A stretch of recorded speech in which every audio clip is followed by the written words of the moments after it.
Alright, Justin, I'm going to kind of pick on you for this drawing because actually this is pretty nice. I think it's always the ones I pick on that actually I like. But I think we can improve on this a little bit. And let me just copy this over to a new layer and do Control T, which is transform. I'm doing this in Photoshop. You guys will get this very soon. I'm going to scale this up and hold the Control key down and Shift drag over, scale up, scale vertically. Pretty soon we have a nice drawing that is cropping fairly well set up. Let me just transform this left edge up a little bit so it at least is in flat as far as a horizon line goes. And how do we fix this? First of all, I think this line here looks pretty good. You've got this rock in the foreground, cutting into the foreground plane. As simple as that sounds, it is not intuitively obvious to a lot of people. So I think you're doing a lot of things pretty well right. I'm going to draw this road in there and the rock the way you have it. And I don't think there's anything really there to change too much. Cool. What I want to do is with a rock form like this, try to create facets in the rock. Have the lines continue from one edge to the other. Sometimes you can sort of create these facets throughout the entire rock, and you can use that to kind of break up the form a little bit better. Just a thought. I think this cactus, if I know cacti, and I'm going to go be in Sedona in a couple days, so I'm going to double check on this one. Those cactuses are huge. If this cactus was exactly 6 feet tall, or 5'4", I'd say okay, maybe so. These surround cactuses are giant, so I'd have them come up above that plane like this. You really have them dominate the frame. In fact, you might want to have the cactus go completely off the frame too. Have another one over here that continues off the edge. There's nothing wrong with that. Maybe have another one over here that's a little smaller. And these actually obey the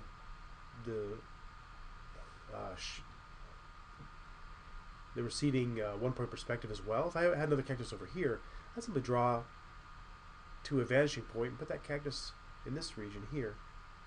Good chance to use another vanishing point like that. And maybe if this one was over here, let's trace this back like that. If that was the vanishing point at the bottom edge, then if they're all the same size, you'd bring that thing up like that. Just a thought. There's this proportion from it. It's half it's above, half it's below the horizon lines. You can simply do that. Like half above, half below. Roughly speaking. It doesn't have to be exactly half up, half below. And unless I was really high up in the air, I wouldn't see the road quite this low. I'd expect to see the road like this. The other edge should be somewhere like that. If you notice what happens when I do that, let me just erase out this part of the road here. What happens when I do that is I make myself come a little bit lower to the ground, ground plane, like that. And already, I think I'm closer to the road, and not quite so high up. Sorry. A bit of a cold here, so I apologize. Like that. Just an idea. So here's your before, after. Just makes me seem like I'm closer to the ground plane. And on this cloud too, you can do the same perspective thing on this cloud. So instead of having this cloud like be this sort of puffy, kind of blobby shape like that, let me get rid of this. And the sun isn't quite so large in the scene.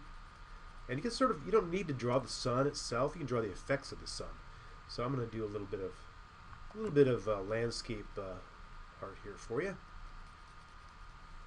Let's get rid of that sun. I just don't think it's working visually for me. And let's take these clouds and let's use the clouds.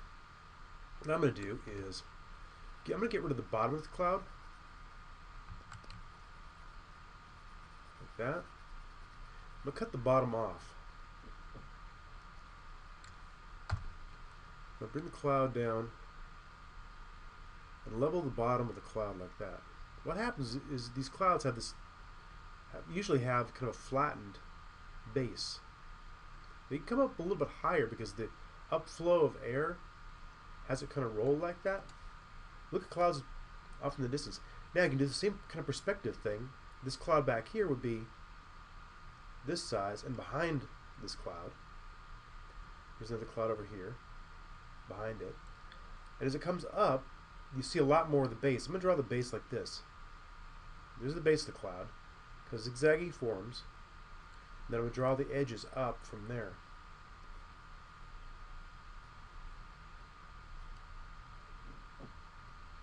Like that. So usually the bottom's like shaved off. And you get this foreshortening of the bottom half of the cloud. So it's very much narrower from here to here. And this is again the base of the cloud. Like you pick this rock up and it had a flat bottom and raise it up in the air. This distance here would be much less than this distance here. It's much wider than it is narrow. So take a look at clouds, especially clouds off in the distance.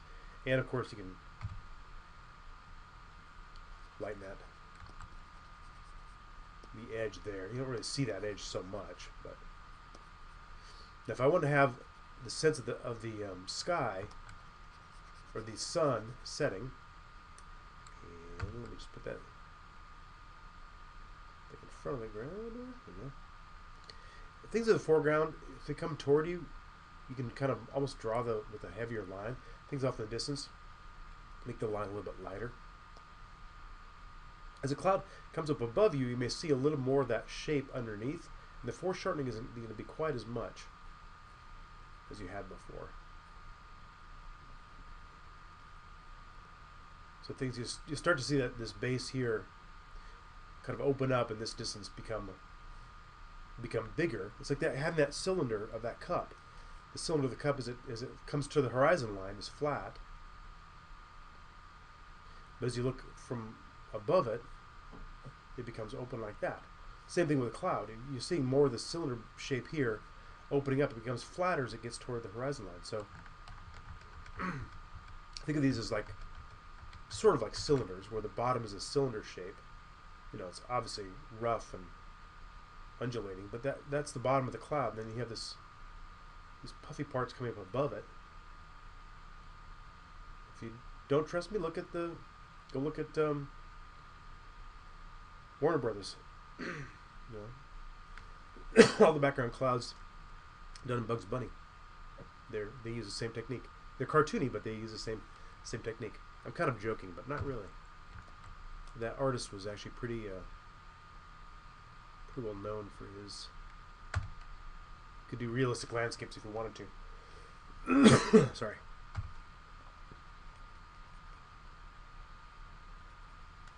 So if I want to have that sense of light coming from one side, instead of having that sun there, which you never really see the sun, it might be there a little bit, but it's mostly in a sense of like there's a light source.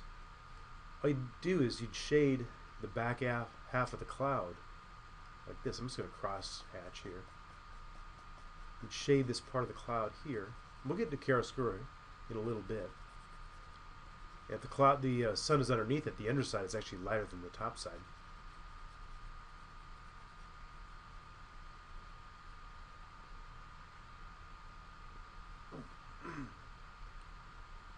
Just going to actually shade using kind of a more softer brush here.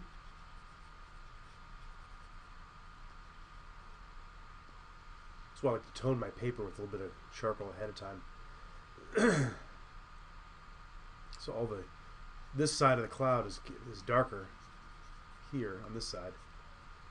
The back half of this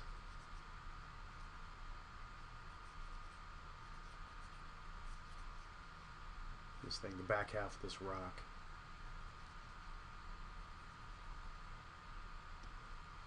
The sun is right there. And let me just make the sun by making a really bright area where the sun would be. I don't want to put it right there because I think it's drawing too much attention to that one spot. I'm going to put it off here actually. So I think it's a nice area to put a sunlight. So there's your sun. It's just a bright part of the sky, but it spreads its light across the horizon too.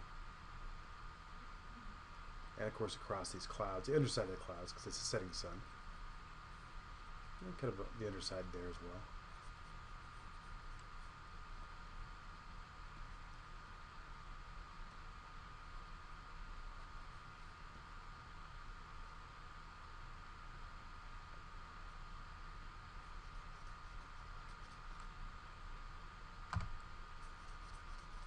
That could be the darker side of the